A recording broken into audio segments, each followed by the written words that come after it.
Сіздермен бүгін экономика негіздер және кәсіпкерлік пәні бойынша кәсіпкерлік мәдениет пен этика тақырыбында сөз қозғайтын боламыз. Бүгін сіздермен бірге дәрісті оқушы экономика менеджмент және қаржы кафедрасының сеньор лекторы магистр Домалатов Ержан Богданович. Бүгін сіздермен кәсіпкерлік мәдениеттің мәні мен мағынасын, іскерлік қарым-қатынас және оның нысандарын, кәсіпкерлік этика, іскерлік этикетті қарастыратын боламыз. Кәсіпкерлік мәдениетті кәсіпкерлік қызметті ұйымдастырудың ажырамас бөлігі болып табылады. Мәдениет адамдардың өндірістік, қоғамдық және рухани қажеттіліктерінің жиынтығы болып табылады. Кәсіпкерлік мәдениет болса, ол субъектілердің кәсіпкерлік қызметті жүзеге асырудағы белгілі бір қалыптасқан қағидалары, тәсілдері мен әдістерінің жиынтығы. Ол елдегі, я болмаса қоғамдағы деп айтамыз, қолданыстағы құқықтық нормаларға, бизнесті жүзеге асыру кезінде іс-әрекет нормаларына, іскерлік дағдыларына, этикалық және адамгершілік ережелеріне негізделеді деп айтамыз. Кәсіпкерлік мәдениет түсінігінің мазмұны келесіде үш құрамдас бөлік арқылы анықтауға болады деп айтамыз. Біріншісі ол кәсіпкердің бизнестегі құндылықтары туралы түсінігі. Екіншісі дейміз, кәсіпкерлік қызметті жоспарлау мен жүзеге асыру кезіндегі мінез, құлық, іс-әрекет нормалары мен ережелерін. Одан кейін үшіншісі, кәсіпкердің нақты іс-әрекеті, соның нәтижесінде дейміз, кәсіпкер әзірленген ережелер мен мәдени мінез, құлық нормаларын іс жүзінде жүзеге асырады деп айтамыз. Кәсіпкерлік мәдениеттің келесіде негізгі элементтері болады дейміз. Біріншісі ол кәсіпкерлік қызметтің заңдылығы, міндеттер мен міндеттемелерді мінсіз орындау дейміз. Келесісі ол кәсіпкерлік субъектілерінің өз бизнесін адал жүргізу, адамдармен, тұтынушылармен, әріптестермен дейміз, мемлекетпен адал қарым-қатынаста болуы. Келесі кәсіпкердің жалпы этикалық нормаларды сақтауы. Келесі ол кәсіпкерлік қызметтің қажеттілікті қанағаттандыруға бағытталуы. Келесі ол кәсіпкерлік іс-әрекетті болжау мүмкіншілігі. Кәсіпкерлік ұйымдарының мәдениетін анықтайтын ішкі факторларға тоқталатын болсақ, бұл жерде біз кәсіпкерлік қызметінің пәні және оны ұйымдастыру жағдайын атап өтсек болады. Келесі кезекте меншік иелері мен қызметкерлердің мотивациясы дейміз. Кәсіпорын басшылары мен жалдамалы жұмыскерлердің өзара қарым-қатынас механизмі, басқарушылық мәдениет деңгейі. Келесі ол нарықта жетекші орынға ие болуға мүмкіндік беретін ерекше басқару стилінің болуын айтамыз. Келесі кәсіпорын басшылары, менеджерлер мен қызметкерлерінің жоғары кәсіби құзыреттілігі және оларды оқыту мүмкіншілігі дейміз. Келесі ол кәсіпорын жетуге ұмтылатын құндылықтар туралы нақты әрі айқын түсініктер жиынының болуы дейміз.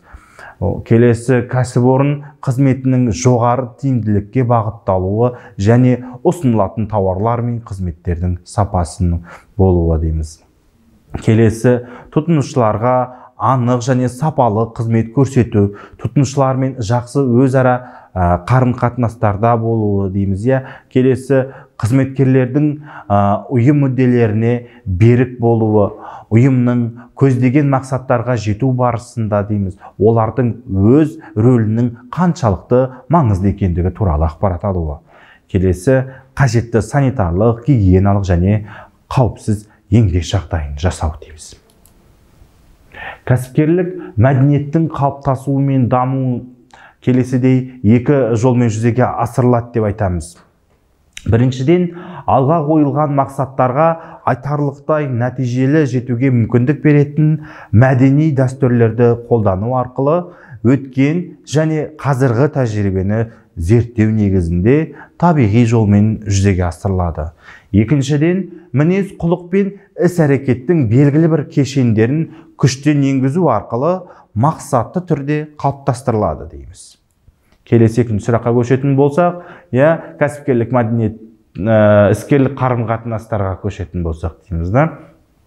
Іскерлік қарым-қатынас бұл белгілі бір нәтижеге жетуді, нақты проблеманы шешуді немесе анықталған мақсаттарды іске асыруды көздейтін, сондай-ақ қызмет, ақпарат, тәжірибе алмасу орын алатын өзара байланысу және өзара әрекеттесу үндесі. Ол тікелей және жанама болып бөлінеді деп айтамыз. Тікелей іскерлік қарым-қатынас жанамаға қарағанда үлкен нәтижелікті, күшті, эмоционалдық әсер мен сезімді иеленсе, жанама іскерлік қарым-қатынасқа әлеуметтік психологиялық механизмдер тікелей әсер етеді деп айтамыз. Іскерлік қарым-қатынастың әдеттегі қарым-қатынастан айырмашылығы өз шешімін табуы тиіс мақсаттары мен міндеттері болады дейміз. Сондықтан іскерлік қарым-қатынас кезінде әріптес пен өзара байланысты себепсіз кез келген уақытта тоқтата алмайсыз. Ал жай достық қарым-қатынаста белгілі бір мақсаттар мен нақты белгіленген міндеттер болмайды дейміз. Осыған байланысты оны кез келген сәтте тоқтатуға, яғни қатысушылардың қалауы бойынша дейміз, тоқтатуға болады дейміз. Келесі іскерлік қарым-қатынас кезіндегі түрлі нысандардың жүзеге асырылатындығын айтуымыз керек. Бірінші, ол іскерлік сұхбат, іскерлік келіссөздер, іскерлік жиналыс және тағы басқалар. Соның ішінде іскерлік сұхбатқа тоқталатын болсақ, іскерлік сұхбат ол басқарушылық қызметтің негізгі және маңызды элементі болып табылады. Іскерлік сұхбаттың көптеген мақсаттары бар.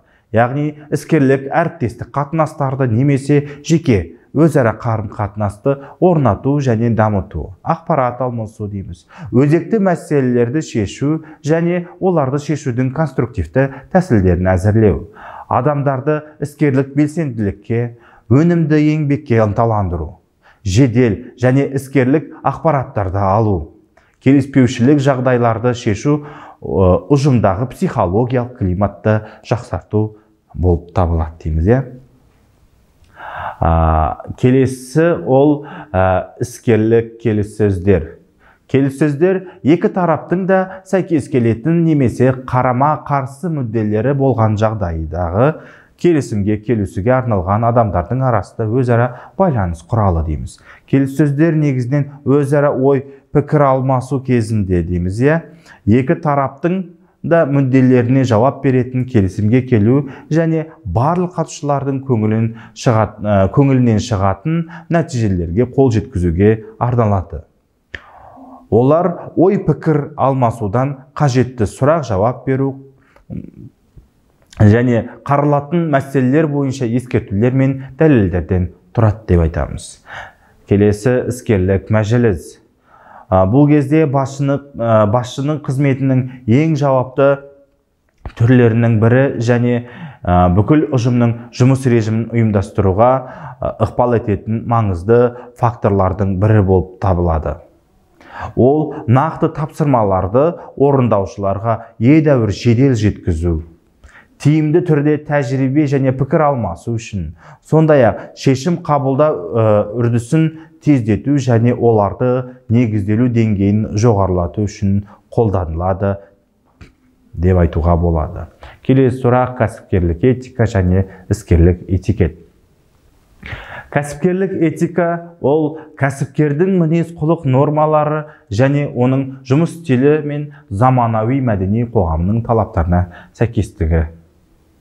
Яғни кәсіпкерліктегі этикалық нормалары мемлекеттің және қоғамның нақты тұтынушылардың дейміз, нарықтың қажеттіліктерін қанағаттандыруға бағытталған экономиканың әртүрлі сфераларындағы кәсіпкерлік қызметті жүзеге асыратын азаматтардың мінез-құлқы және іс-әрекетінің белгілерінің жиынтығын білдіреді дейміз. Кәсіпкерлік этика өзінің алдына бірнеше міндет қояды дейміз. Соның ішінде біріншісі ол іскерлік қатынастар облысындағы тәжірибелерді үйрену. Келесі субъектілердің экономикалық іс-әрекетінің мәдени құндылықтардың ықпалын талдау. Келесі корпоративті және амбибап этиканың өзара әсерін қарастыру. Келесі кәсіпкерліктің халықаралық мәдениетімен, оның моральдық психологиялық стандарттарымен интеграциясы. Келесі бизнестің әлеуметтік жауапкершілігі проблемаларын зерттеу. Келесі кәсіпкерлік қызмет субъектілерін адамгершілік және өнегелік тұрғысынан тәрбиелеу болып табылады. Сондай-ақ соңғысы деймізде, белгілі бір іскерлік жағдайлар бойынша этикалық қағидаларды әзірлеу және тағы сол сияқтыларды жатқызуға болады дейміз. Кәсіпкерлік этиканы реттеу жүйесін төрт деңгейін бөліп көрсетуге болады деп айтамыз. Біріншісі ол этикалық қағидалар. Келесі кәсіпорын қызметкерлерінің іс-әрекетін реттейтін нормативтік актілер. Келесі кәсіпорынның еңбек ұжымы. Және төртіншісі кәсіпорын қызметкерлерінің жеке мотивтері.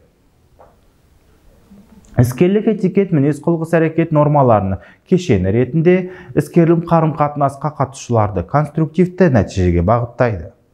Адамдардың араласу кезінде өзара түсінісуіне мүмкіндік беретін іс-әрекет ережелерін қалыптастырады деп айтамыз. Сондай-ақ даулы жағдайлар мен қарама-қайшылықты сәттерде дұрыс шешім табуға ұмтылады. Және төртінші, фирманың және кәсіпкердің имиджін қалыптастырады деп айтамыз. Іскерлік этикет пен іскерлік қарым-қатынас этикасының негізгі ережелеріне тоқталатын болсақ, бұл жерде біз айтамыз, іскерлік этикет пен іскерлік қарым-қатынас этикасын сақтау бизнесте жақсы жетістіктерге жетуге мүмкіндік береді. Сондықтан оның бірнеше ережелерін қысқаша көрсеттік. Бірінші ереже – барлық жағдайда мұқият болыңыз. Екінші ереже – артық ештеңе айтпаңыз. Үшінші ереже – өзіңіз туралы ғана емес, басқалар туралы да ойлаңыз. Төртінші ереже – дұрыс киіне біліңіз. Бесінші ереже – дұрыс сөйлеп, дұрыс жаза білу керек. Осымен дәріс аяқталды. Келесі сабақтарда кездескенше сау болыңыздар.